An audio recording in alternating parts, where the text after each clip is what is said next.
Hello student, welcome to college study Delhi university. So आज की video में हम पढ़ने वाले हैं जीएसटी यूनिट 3 का part 2 that is reverse charge mechanism. Part 1 में हमने इनपुट टैक्स क्रेडिट कवर कर लिया था एंड आई होप आप सब ने वो अच्छे से समझ लिया है, पढ़ लिया है और न्यूमेरिकल भी कर लिए। आज हम पढ़ने वाले रिवर्स चार्ज मैकेनिज्म। मैंने पहले भी कई वीडियो में आपको बताया है कि रिवर्स चार्ज मैकेनिज्म क्या होता है, ताकि आपको थोड़ा बहुत कॉन्सेप्ट तो पता हो, लेकिन आज हम इसको बिल्कुल डिटेल में समझने वाले हैं। देखो, रिवर्स चार्ज मैकेनिज्म क्या है।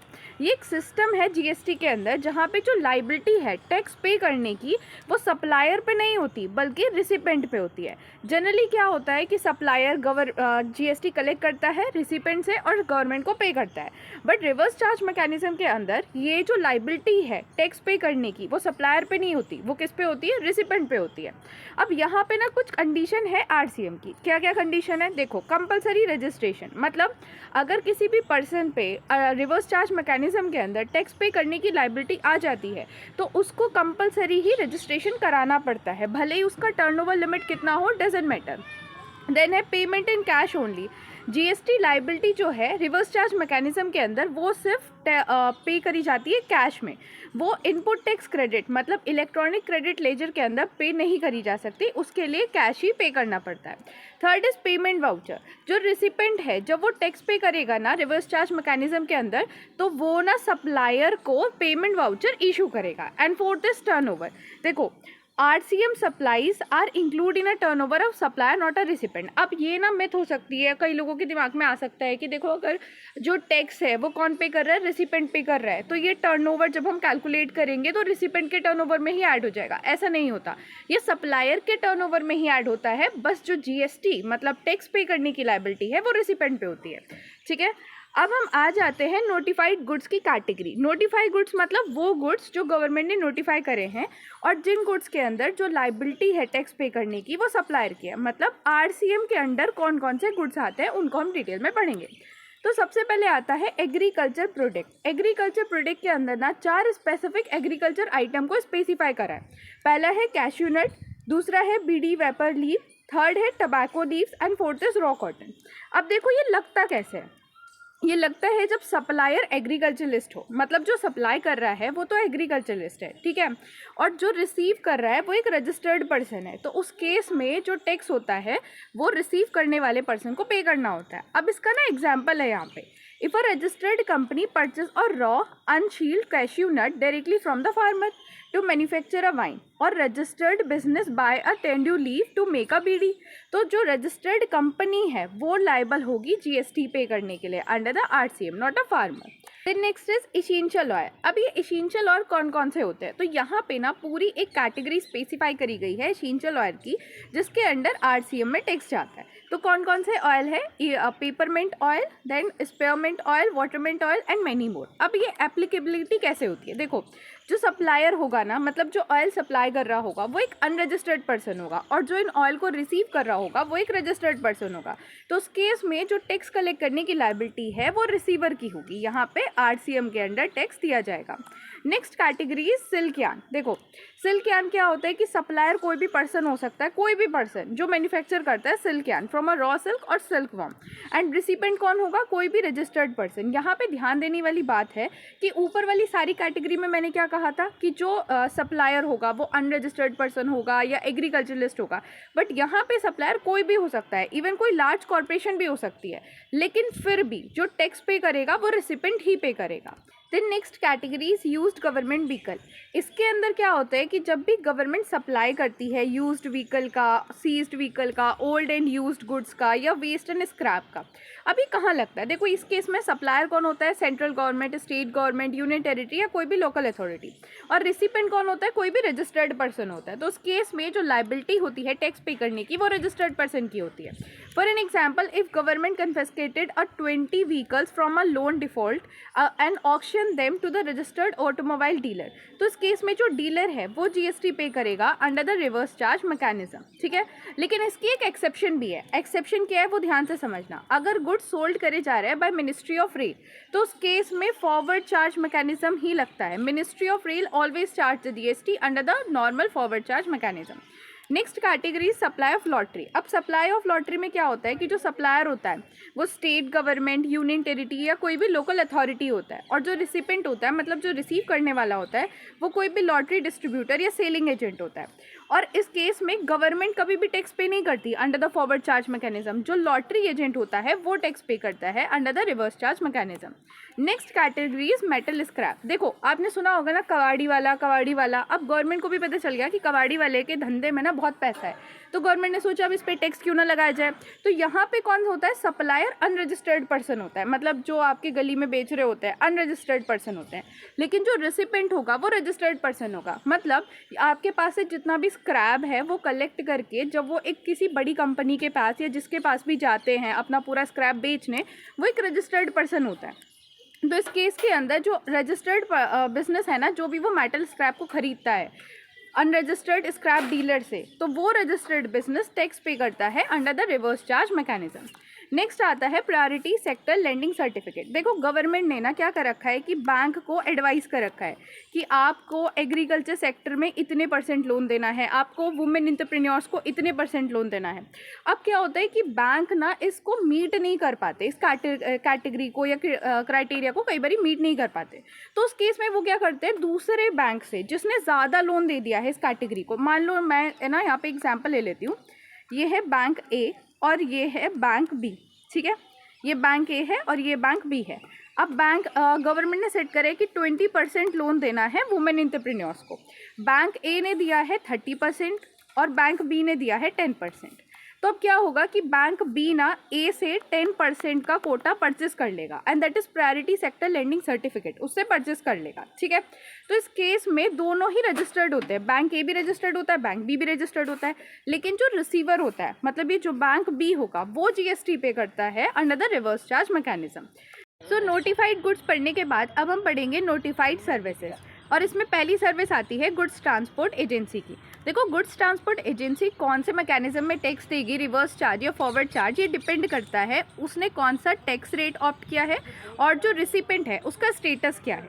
अगर जीटीए ने 5% टैक्स रेट को ऑप्ट किया है, इसका मतलब क्या है कि GTA input tax credit claim नहीं कर रही है, एंड जो रिसिपेंट है वो भी कोई एक स्पेसिफाइड एंटिटी है। स्पेसिफाइड एंटिटी का मतलब क्या है कि कोई भी फैक्ट्री रजिस्टर्ड है या कोई सोसाइटी रजिस्टर्ड है या कॉर्पोरेट सोसाइटी पर्सन रजिस्टर्ड है अंडर द जीएसटी, या फिर कोई बॉडी कॉर्पोरेट है, पार्टनरशिप फर्म है या एनी कैजुअल टैक्सेबल पर्सन है। तो उस केस में जो टैक्स जाता है that will be on reverse charge mechanism, ठीक है। लेकिन अगर जीटीए ने 12% जीएसटी रेट के लिए ऑप्ट किया है, इसका मतलब क्या है कि वो आईटीसी क्लेम कर रही है अपनी खुद की एक्सपेंस के लिए, तो उस केस में जो टैक्स जाएगा वो फॉरवर्ड चार्ज मैकेनिज्म के अंदर ही जाएगा। अब इसकी ना कुछ एग्जेम्पशन है। पहली एग्जेम्पशन है अनरजिस्टर्ड पर्सन, मतलब अगर जीटीए सर्विस प्रोवाइड कर रही है प्योरली अनरजिस्टर्ड पर्सन को, तो उस केस में सर्विस एग्जेम्प्ट होती है। दूसरा गवर्नमेंट एंटिटी, अगर सर्विस किसी भी गवर्नमेंट डिपार्टमेंट, लोकल अथॉरिटी या गवर्नमेंट एजेंसी को प्रोवाइड करी जा रही है जो कि रजिस्टर्ड हुई है जीएसटी में only for purpose of detecting a TDS, तो उस केस में भी ये एग्जेम मानी जाएगी और ये आरसीएम के अंदर नहीं आएगा। देन स्पेसिफाइड गुड्स, अगर जीटीए जो सर्विस कर रहा है, मतलब जो जीटीए ट्रांसपोर्ट कर रहा है वो कोई स्पेसिफिक कैटेगरी गुड्स को ट्रांसपोर्ट कर रहा है, like milk, salt, food, grain, agriculture produce, newspaper, defence equipment या रिलीफ मटेरियल, तो वो भी कम्प्लीटली एग्जेम्प्ट होता है। अब इसके बाद आते हैं हम नेक्स्ट कैटेगरी पे, that is renting of motor vehicle. देखो रेंटिंग ऑफ मोटर व्हीकल ना कि 5 रूल हैं, अगर वो 5 कंडीशन सेटिस्फाई हो गई तो उस केस में आरसीएम में टैक्स जाता है, वरना फिर फॉरवर्ड चार्ज मैकेनिज्म में टैक्स जाता है, ठीक है। 5 कंडीशन में पहली कंडीशन है पैसेंजर ट्रांसपोर्टेशन। जो रेंटेड व्हीकल है वो इस तरीके से डिज़ाइन होना चाहिए कि वो पैसेंजर कैरी करे। Renting vehicle for goods transportation is always under the forward charge mechanism. दूसरा फ्यूल कॉस्ट इज इंक्लूडेड, जो कॉस्ट ऑफ फ्यूल है वो कंसिडरेशन जो भी चार्ज किया जा रहा है उसमें इंक्लूड होनी चाहिए, ठीक है। Next is 5% GST rate opted, मतलब जो सप्लायर है उसने 5% जीएसटी रेट ऑप्ट किया होना चाहिए, और 5% जीएसटी रेट में क्या होता है कि वो आईटीसी क्लेम नहीं कर सकता। Fourth condition is supplier status, मतलब जो सप्लायर है वो अदर देन बॉडी कॉर्पोरेट होना चाहिए, मतलब वो बॉडी कॉर्पोरेट ना हो। ठीक है, और जो रेसिपेंट है वो बॉडी कॉर्पोरेट हो। अगर ये 5 कंडीशन सेटिस्फाई हो रही हैं तो उस केस में जो जीएसटी चार्ज होता है वो रिवर्स चार्ज मैकेनिज्म के अंडर चार्ज होता है। For an example, a partnership firm a rent a taxi to the XYZ private limited for a employ transport. देखो यहाँ पे ट्रांसपोर्ट किसका हो रहा है, पैसेंजर का हो रहा है, विद द फ्यूल इंक्लूडेड, मतलब कंसिडरेशन में फ्यूल चार्जेस इंक्लूड है, at a 5% GST rate. GST rate भी 5% है। तो इस केस के अंदर जो टैक्स पे किया जाएगा वो आरसीएम के अंदर पे किया जाएगा। Next is legal service by the advocate. तो इस कैटेगरी के अंदर वो सारी सर्विसेज आती हैं जो डायरेक्टली या indirectly individual advocate, senior advocate या फर्म ऑफ एडवोकेट प्रोवाइड करता है। मतलब वेरियस सर्विस जो बिजनेस लेता है, जैसे drafting, consulting charges, not just a court litigation. ठीक है, अब इसमें क्या होता है कि जो सप्लायर है वो कोई इंडिविजुअल एडवोकेट, सीनियर एडवोकेट या फर्म ऑफ एडवोकेट होनी चाहिए, और जो रिसिपेंट है वो कोई बिजनेस एंटिटी होनी चाहिए जो कि टैक्सेबल टेरिटरी में लोकेटेड होती है। ठीक है, तो इस केस में जो जीएसटी होता है वो रिवर्स चार्ज मैकेनिज्म के अंदर पे करा जाता है अगर बिजनेस एंटिटी का जो टर्नओवर है वो पिछले साल का जो टर्नओवर है वो एक्सीड कर जाता है थ्रेशोल्ड लिमिट से for a GST registration. For an example, if Raju and Shyam firm है एडवोकेट की जिन्होंने लीगल सर्विस प्रोवाइड करी है चिंटू प्राइवेट लिमिटेड को, और चिंटू प्राइवेट लिमिटेड का जो पिछले साल का टर्नओवर है वो 20 लाख से ज़्यादा हो गया है, तो आपको पता चल रहा होगा अगर आपने यूनिट 1 ध्यान से पढ़ी होगी तो कि ये थ्रेशोल्ड से एक्सीड कर रहा है, तो Chintu limited must pay the GST under the reverse charge mechanism. लेकिन इस कैटेगरी की ना कुछ एग्जेम्पशन है। एग्जेम्पशन क्या है कि यहाँ इन सारी कैटेगरी में जीएसटी चार्ज नहीं किया जाएगा, जैसे when provided to unregistered person, when provided to government, when provided to business entity जिसका टर्नओवर प्रीसीडिंग ईयर में थ्रेशोल्ड लिमिट क्रॉस नहीं करके गया है, या फिर कोई न्यूली इनकॉर्पोरेटेड बिजनेस एंटिटी को प्रोवाइड करी जा रही है जिसका अभी प्रीवियस ईयर एग्जिस्ट ही नहीं करता, या फिर कोई एडवोकेट या firm of advocate service provide कर रहा है दूसरे एडवोकेट या फर्म ऑफ एडवोकेट को। नेक्स्ट आता है सर्विस बाय आर्बिट्री ट्रिब्यूनल। देखो, जो सर्विस आर्बिट्री ट्रिब्यूनल प्रोवाइड करता है ना उसकी सारी कंडीशन सेम ही है जैसे लीगल सर्विस की है। यहाँ पे सप्लायर आर्बिट्री ट्रिब्यूनल होता है, रिसिपेंट जो होता है वो कोई भी बिजनेस एंटिटी होती है located in taxable territory. Threshold वाली लिमिट जो ऊपर थी, थ्रेशोल्ड वाली जो कंडीशन थी ना ऊपर, वो यहाँ पे भी अप्लाई होती है, और जो एग्जेम्पशन ऊपर थी वो सारी एग्जेम्पशन यहाँ पे भी अप्लाई होती है। नेक्स्ट कैटेगरी है गवर्नमेंट सर्विसेज की। देखो, जनरली अगर central government, state government, union territory या लोकल अथॉरिटी कोई भी सर्विस प्रोवाइड करती है बिजनेस एंटिटी को, तो उस केस में जो जीएसटी चार्ज होता है वो आरसीएम के अंडर, मतलब रिवर्स चार्ज मैकेनिज्म के अंडर चार्ज होता है। लेकिन वो जो सर्विस प्रोवाइड करी जा रही है अगर उसका ट्रांजेक्शन अमाउंट 5000 या 5000 से कम है तो वो कम्प्लीटली एग्जेम्प्ट होती है from the GST. Transaction amount अगर 5000 से ज़्यादा है तभी केस में टैक्स लगता है, वो भी under the reverse charge mechanism. लेकिन इसकी ना कुछ एग्जेम्पशन है, मतलब कुछ कैटेगरी ऑफ सर्विस ऐसी हैं जो गवर्नमेंट ही प्रोवाइड करती है बट वहाँ पे जो टैक्स चार्ज होता है वो फॉरवर्ड चार्ज मैकेनिज्म के अंदर ही चार्ज होता है। पहला है रेलवे। अगर मिनिस्ट्री ऑफ रेलवे कोई भी सर्विस प्रोवाइड कर रही है बिजनेस को तो उसके अंदर जो जीएसटी चार्ज होगा वो फॉरवर्ड चार्ज मैकेनिज्म के अंदर ही होगा। Next is post. अगर डिपार्टमेंट ऑफ पोस्ट कोई भी सर्विस प्रोवाइड कर रहा है तो वहाँ भी फॉरवर्ड चार्ज मैकेनिज्म ही लगता है। And a very important thing, 4 specific postal service completely exempt होती है। कौन सी? Post card, inland letter, book post and ordinary post, जिनका वेट लेस देन होता है 10 ग्राम। तो इस केस में ये चारों सर्विस अगर उनका जो वेट है वो लेस देन 10 ग्राम है तो वो तो पूरी की पूरी एग्जेम्प्ट होती है। देन आता है एयरक्राफ्ट एंड वेसल सर्विस। अगर कोई भी सर्विस प्रोवाइड करी जा रही है इन रिलेशन टू एयरक्राफ्ट और वेसल्स तो वहाँ पे भी फॉरवर्ड चार्ज मैकेनिज्म ही लगेगा, रिवर्स चार्ज मैकेनिज्म नहीं लगेगा। देन ट्रांसपोर्ट ऑफ गुड्स और पैसेंजर। अगर सर्विस प्रोवाइड करी जा रही है like government operated AC Volvo buses की तो वो टैक्सेबल होती है under the forward charge mechanism. Next category है renting of immovable property by the government. देखो, जो रूल्स होते हैं ना रेंट करने के गवर्नमेंट की प्रॉपर्टी वो डिपेंड करते हैं रजिस्ट्रेशन स्टेटस पे ऑफ अ रेसिपेंट। अगर जो गवर्नमेंट सर्विस प्रोवाइड कर रही है मतलब रेंट कर रही है इमूवेबल प्रॉपर्टी किसी ऐसे पर्सन को जो रजिस्टर्ड है तो उस केस में जो टैक्स पे किया जाएगा वो रिवर्स चार्ज मैकेनिज्म के अंदर पे किया जाएगा। बट अगर किसी अनरजिस्टर्ड पर्सन को कर रही है तो फॉरवर्ड चार्ज मैकेनिज्म में ही टैक्स पे होगा। इसके अलावा अगर गवर्नमेंट किसी दूसरी गवर्नमेंट एंटिटी को प्रोवाइड कर रही है तो वो सर्विस एंटायरली एग्जेम्प्ट होती है जीएसटी से। Next is service by the director. अगर कोई भी डायरेक्टर कोई भी सर्विस प्रोवाइड करता है किसी भी कंपनी को, और ये सर्विस कौन सी होनी चाहिए? कैपेसिटी ऑफ द डायरेक्टर में होनी चाहिए, मतलब सिटिंग फी वगैरह, सैलरी से हटके, क्योंकि सैलरी एग्जेम्प्ट होती है जीएसटी से। मतलब सैलरी के अलावा अगर कोई भी रिम्यूनरेशन पे करा जा रहा है तो उस केस में जिस कंपनी को वो सर्विस प्रोवाइड कर रहा है वो कंपनी टैक्स पे करेगी गवर्नमेंट को under the reverse charge mechanism. Next is service by the insurance agent. अगर कोई भी सर्विस प्रोवाइड करी जा रही है by a insurance agent to the entity for carrying on a insurance business. मतलब कोई कंपनी है, इंश्योरेंस कंपनी है, ठीक है, वो अपना बिजनेस चला रही है, इंश्योरेंस का काम चला रही है और उसने कई सारे इंश्योरेंस एजेंट रख रखे हैं। तो वो सारे इंश्योरेंस एजेंट उस इंश्योरेंस कंपनी को या उस इंश्योरेंस बिजनेस को सर्विस प्रोवाइड कर रहे हैं। तो इस केस में जो जीएसटी चार्ज करके मतलब कलेक्ट करके गवर्नमेंट को पे करती है ना, वो इंश्योरेंस कंपनी पे करती है, ना कि insurance agent. Next is service by the recovery agent.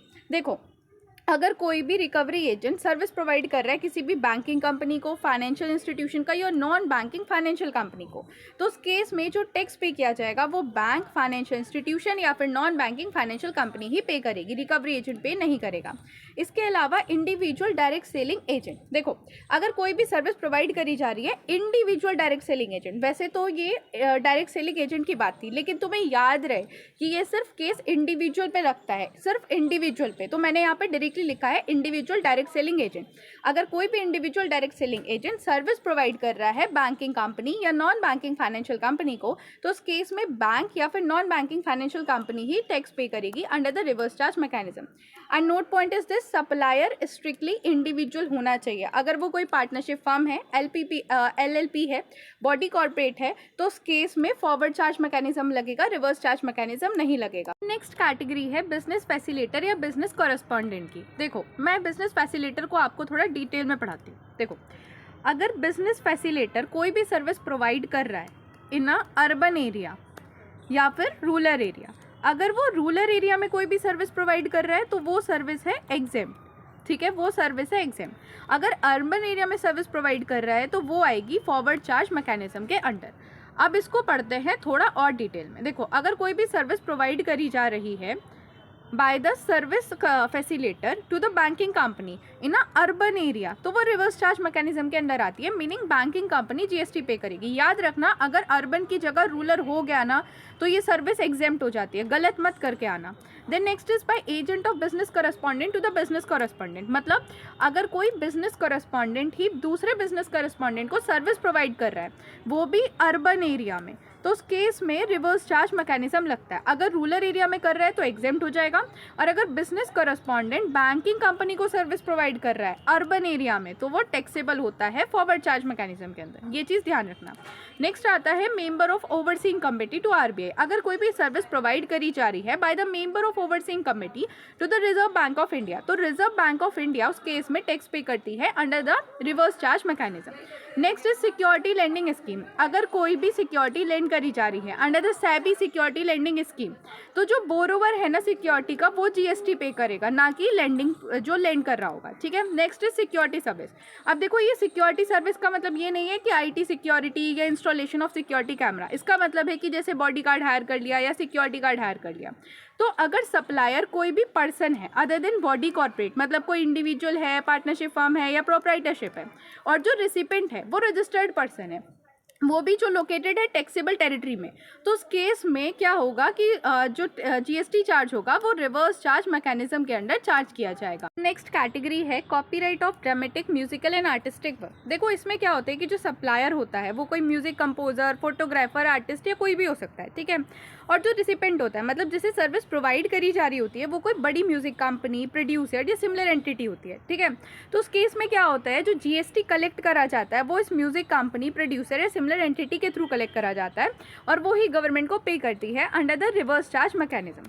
For example, अगर सिंगर है यो हनी सिंह, ठीक है, वो सर्विस प्रोवाइड कर रहा है किसी म्यूजिक कंपनी को, और म्यूजिक कंपनी को क्या करना है अब कि वो टैक्स कलेक्ट करेगी हनी सिंह के बिहाफ पे और रिवर्स चार्ज मैकेनिज्म के अंदर गवर्नमेंट को पे करेगी। सिमिलरली, अगर कोई एक्टर या आर्टिस्ट है जो मूवी के लिए काम कर रहा है, तो उस केस में क्या होगा कि वो जो प्रोड्यूसर है वो जीएसटी कलेक्ट करके पे करेगा गवर्नमेंट को under the reverse charge mechanism. Next is copyright of literary work author. इसके अंडर क्या होता है कि जो सप्लायर होता है वो ऑथर होता है। मतलब मान लो किसी भी एक ऑथर ने कोई बुक लिखी, ठीक है, देन उसके बाद क्या किया, उसने कॉपीराइट जो है वो एक दूसरी कंपनी को दे दिया। कौन सी? पब्लिशिंग कंपनी को दे दिया।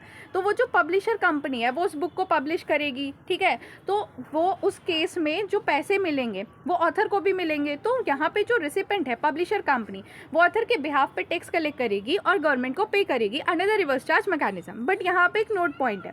अगर ऑथर वॉलेंट्रली चूज करता है कि जी मैं तो अपना टैक्स खुद से पे करूंगा under the forward charge mechanism, ठीक है, instead of paying to the publisher to it under the reverse charge mechanism, तो वो कर सकता है। बट अगर ऑथर को ऐसा करना है कि वो फॉरवर्ड चार्ज मैकेनिज्म में टैक्स पे करना चाहता है, तो उसको फॉर्मल डिक्लेरेशन देना होगा, ये बात कहते हुए कि उसे कोई ऑब्जेक्शन नहीं है अपना टैक्स पे करने में under the forward charge mechanism. Next services OIDAR मतलब online information database access and retrieval service. अब यहाँ पे क्या होता है कि सर्विस ना बिल्कुल कंप्लीट डिफरेंट रूल फॉलो करती है regarding the import of service. Normally क्या होता है कि जो सप्लायर है वो आउटसाइड लोकेटेड होता है टू द इंडिया, और अगर रिसिपेंट इनसाइड द इंडिया है और रजिस्टर्ड है। समझना इसे, जो सप्लायर है, सप्लायर कौन है? सप्लायर इंडिया के बाहर है, टैक्सेबल टेरिटरी में नहीं है, और जो रिसिपेंट है मतलब जो सर्विस रिसीव कर रहा है वो इंडिया के अंदर भी है और रजिस्टर्ड पर्सन भी है। तो उस केस में जो टैक्स जाएगा वो रिवर्स चार्ज मैकेनिज्म के अंदर जाएगा, मतलब जो सर्विस रिसीव कर रहा है वो टैक्स पे करेगा। बट मान लो सप्लायर बाहर है इंडिया के, ठीक है, लेकिन जिसको वो सर्विस प्रोवाइड कर रहा है वो रजिस्टर्ड पर्सन नहीं है, वो रजिस्टर्ड नहीं है, तो उस केस में जो टैक्स जाएगा ना वो फॉरवर्ड चार्ज मैकेनिज्म के अंडर ही जाएगा।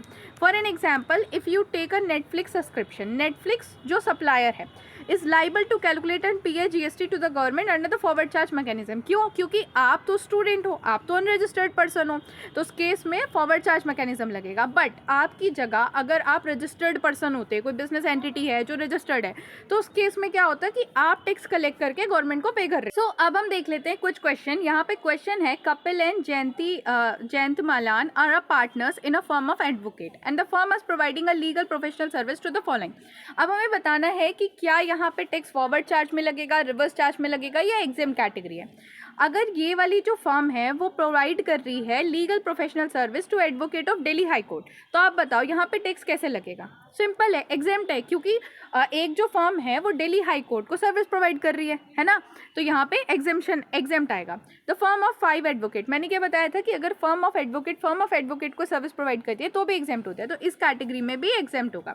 लेकिन अगर वो ABC लिमिटेड को सर्विस प्रोवाइड कर रही है जो कि एक बिजनेस एंटिटी है और उसका टर्नओवर पिछले साल का मोर देन 20 लाख है, मतलब थ्रेशोल्ड क्रॉस हो रहा है, और किसको प्रोवाइड करिए? बिजनेस एंटिटी को, तो यहाँ पे जो टैक्स लगेगा वो रिवर्स चार्ज मैकेनिज्म के अंडर लगेगा। Next is PQR limited, a business entity whose turnover preceding year is 20 lakh और लेस, तो इस केस में थ्रेशोल्ड क्रॉस नहीं हो रहा है, तो ये वाली कैटेगरी भी हमारी एग्जेम्प्ट कैटेगरी में आ जाएगी। अब चलते हैं नेक्स्ट क्वेश्चन पे। नेक्स्ट क्वेश्चन है, mister Raman is an a part time director, non employ है in a Bhalla limited, and during a month February 2025 Raman get a 55,000 as a director fee from a company. अब हमें बताना है कि इस GST लॉ के अंडर कौन लाइबल होगा टैक्स पे करने के। देखो मैंने तुम्हें बताया था कि अगर डायरेक्टर कोई भी सर्विस प्रोवाइड करता है किसी भी बिजनेस एंटिटी को, ठीक है, अंडर द नॉन एम्प्लॉय मतलब ये जो पैसे उसे पे करे गए हैं ये उसकी सैलरी नहीं है, ठीक है, उसकी सैलरी नहीं है, ये सैलरी होती तो इनकम टैक्स लगता, GST लगता भी नहीं, सैलरी से अदर रूमिनेशन पे करी गई है, तो उस केस में जो एंटिटी होती है वो लाइबल होती है टैक्स पे करने के लिए under the reverse charge mechanism. So यहाँ पे Bhalla limited is liable to pay the tax under the reverse charge mechanism to the government. तो इसी के साथ आपकी यूनिट 3 होती है complete. Thanks for watching. Video को लाइक करो, चैनल को सब्सक्राइब करो, वीडियो को हाइप भी करो। एंड गाइज, अगर आपको इस वीडियो के नोट्स चाहिए जिनसे मैं आपको पढ़ा रही थी तो आप इन्हें परचेस कर सकते हो at a very low cost. और कहाँ से? गूगल फॉर्म से। गूगल फॉर्म का लिंक आपको डिस्क्रिप्शन बॉक्स में मिल जाएगा। एंड इस PDF में मैंने और भी क्वेश्चन डाले हैं for your practice purpose. So thank you.